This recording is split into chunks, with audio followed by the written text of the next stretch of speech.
The late August evening in 2023 wrapped itself around Clark County, Mississippi, where the air clung to the skin, heavy with the scent of magnolia and sun-warmed asphalt.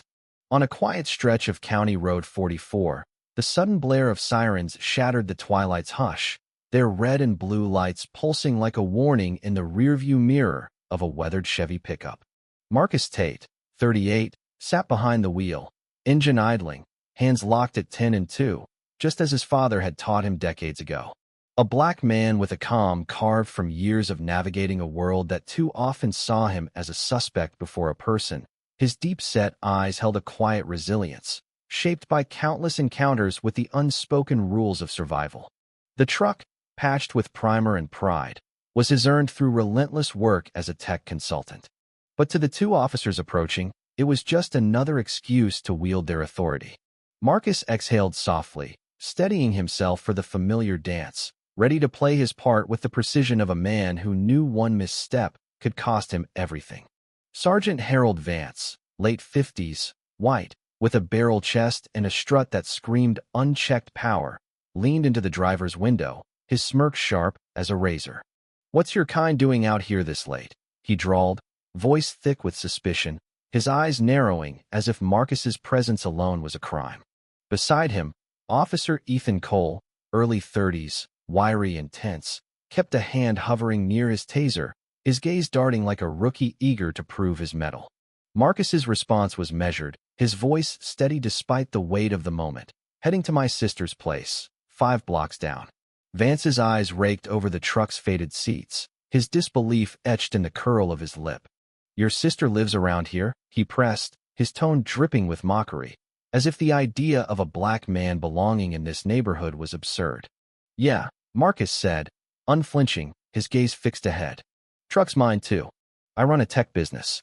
Vance snorted, the word tech landing like a bad joke he refused to entertain.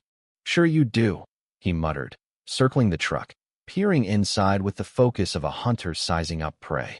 "Got anything in here we need to know about?" Marcus's voice remained even, a calm that belied the storm brewing inside. "Nothing."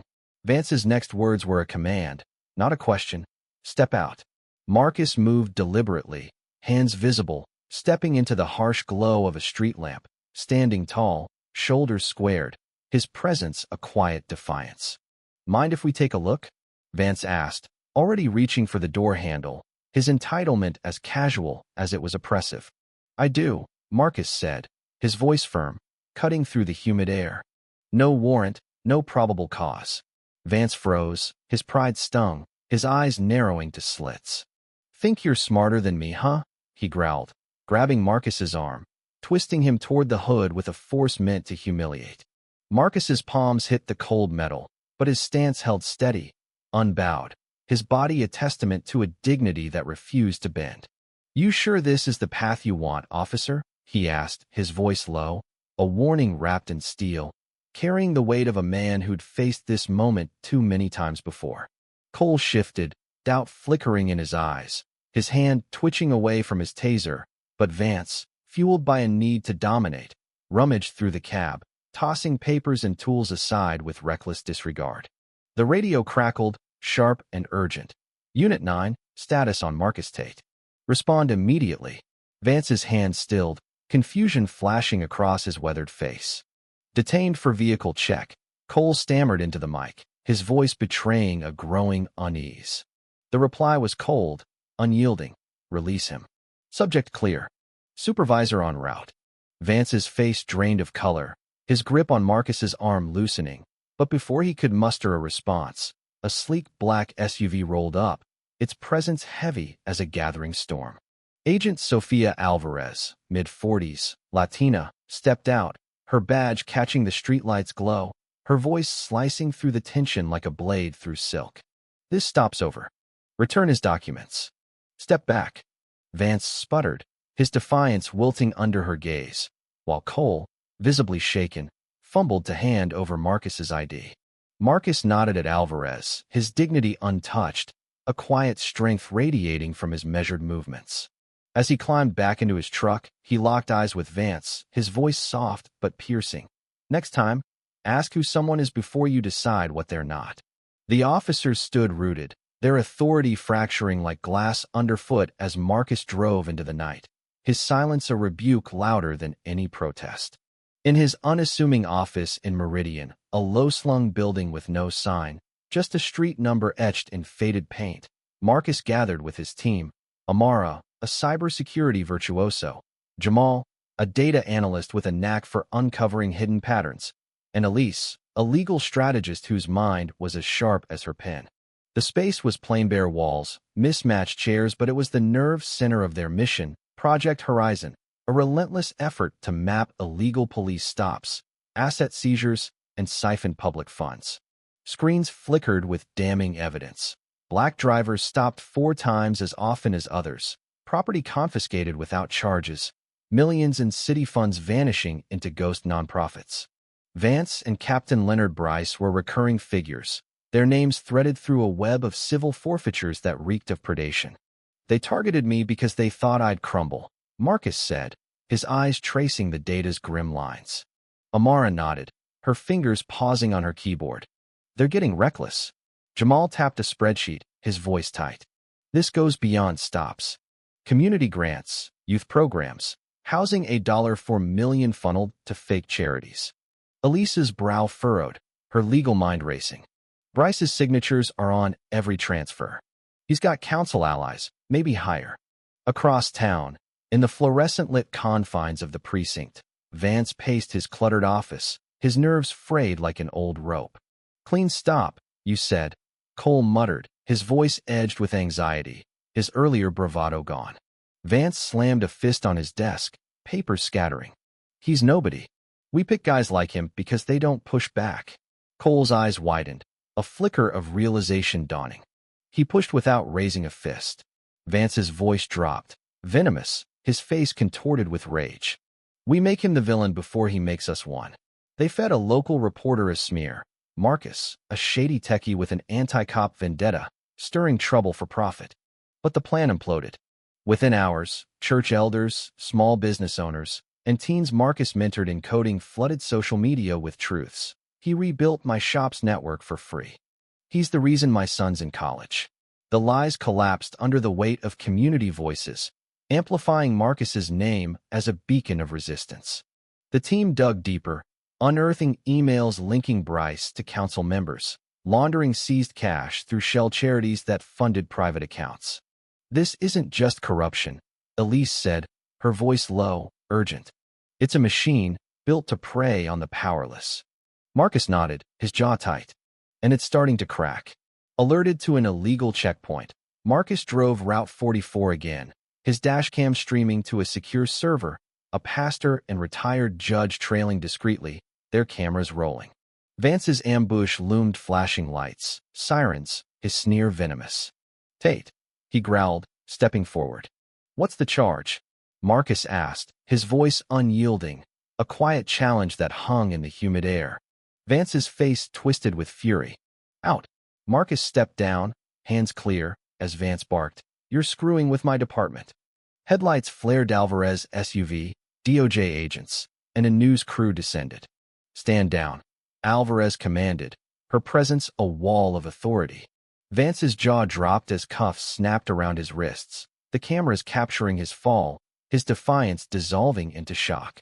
Marcus's voice was soft, almost pitying. I told you to ask. The next morning, Marcus stood at a press conference in Meridian's community center, flanked by victims, whistleblowers, and allies. Behind him, screens blazed with Project Horizon's evidence. Names, bank transfers, falsified reports, a tapestry of betrayal. This system thrived on our silence, he said, his voice resonant, carrying the weight of every unjust stop, every stolen dollar. It bet wrong. The crowd erupted, Horizon Rising trending globally, a digital tidal wave that crashed through news feeds and talk shows. DOJ raids swept the precinct, arresting Bryce, 3 council members, and a network of contractors. A city accountant, Clara Ingram, flipped, exposing $4.8 million siphoned from public programs, youth centers, housing aid, police training into private accounts controlled by Bryce's allies. Former officers, calling themselves the Bastion, vowed revenge, targeting Marcus with threats, but federal agents foiled their ambush, exposing their desperation in a sting that played out under floodlights, their plot unraveling on live news. At a live-streamed town hall, Marcus unveiled the Alliance for Truth and Justice, a coalition uniting communities to demand oversight. "This isn't my fight," he said, gesturing to the packed auditorium, where victims stood alongside activists, their faces alight with resolve. "It's ours." Ex-officer Naomi Pierce, now a whistleblower, shared bodycam footage of Bryce's coercion orders to destroy evidence, threats against dissenters sealing his fate in the court of public opinion. The precinct faced a brutal overhaul. A civilian oversight board rose, new leadership was installed, and training manuals were rewritten to prioritize trust over control. Victims rebuilt their La Visa mechanic opened a garage, a mother led workshops on civic rights, a teen Marcus mentored enrolled in a pre-law program, vowing to defend the powerless. Marcus stayed independent, a sentinel refusing office or title, as cities from Mobile to Memphis sought his guidance, their own patterns of abuse mirroring Meridian's. The threats didn't stop. One night, Marcus's phone buzzed with an anonymous text. "You ruined us. You'll pay." Amara tightened cybersecurity, Jamal monitored dark web chatter, and Elise coordinated with DOJ liaisons. Marcus remained unshaken, his resolve a quiet fire. "Desperate people slip," he told his team, eyes on the horizon. The Bastion's final gambit came on a moonless night, their black SUV tailing Marcus's truck down a deserted road. Amara, riding shotgun, spotted them. "We've got company," she said, voice steady. Marcus kept driving, his dashcam live, DOJ trackers active. The SUV surged, blocking their path, two ex-cops stepping out, one wielding a crowbar, the other zip ties. "You're done, Tate," the taller one snarled. Marcus stepped out, facing them, his voice calm, almost serene. "You don't want this." Before they could move, floodlights blazed, federal agents swarming. "Drop it," Alvarez barked.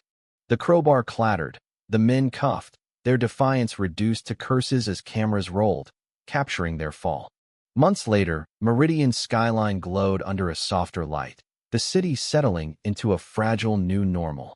The Alliance for Truth and Justice took root, its oversight board holding weekly forums, citizens packing the seats.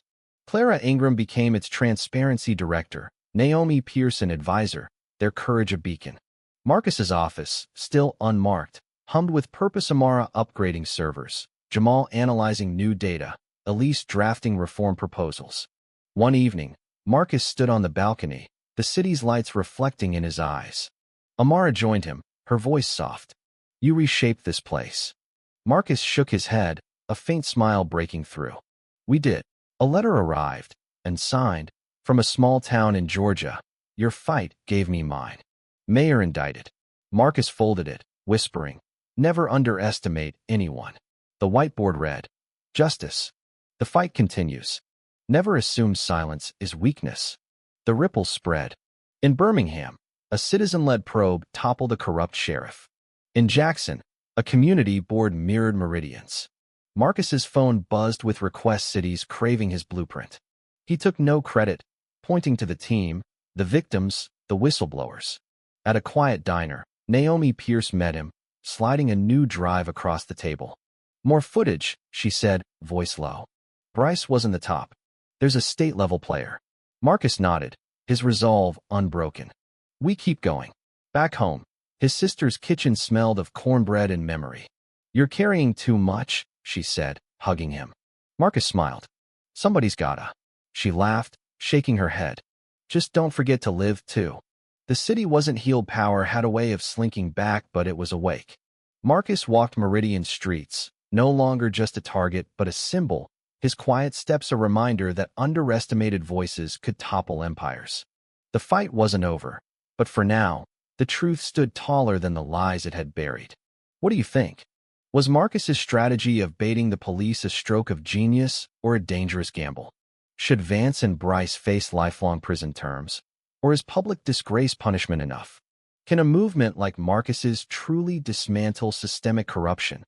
Or will power always find a way to rebuild in the shadows? Share your thoughts below, hit that like button, and subscribe for stories that force you to take a stand.